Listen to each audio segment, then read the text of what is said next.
Uh, well, ako, sang-ayon ako dun. I agreed to it.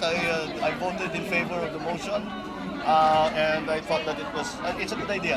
Kasi kailangan natin malaman kung ano naman nangyari mula nung last ng hearing ng Senado. Dahil hanggang ngayon, mag-iisang taon na, ay wala pa tayo nabibigay na katarungan dun sa mga pamilya ng SA 44. Dahil sa dinami-dami ng mga sa pinangako ng pamahalaan, ay hindi tayo nakapag-file ng kahit na isang kaso, hindi pa pinabalik-balik lang ang investigasyon. Hanggang ngayon, isang taon na.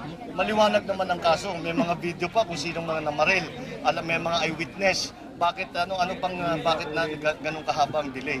Kaya siguro kasama na yun sa magiging sa darating na investigasyon.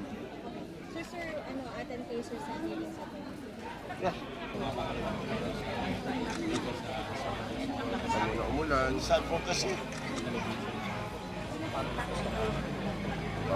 stampede. Okay. Palagay ko, dahil hindi ganun karami, marami nga, isang istasyon lang kami, hindi kami naka sa lahat eh. Hindi kagaya yung mga iba. So nakakapagtaka. So, sinasabi, mas marami ang aking advocacy kasi sa LP. Parang mahirap paniwalaan, di ba? Salamat po.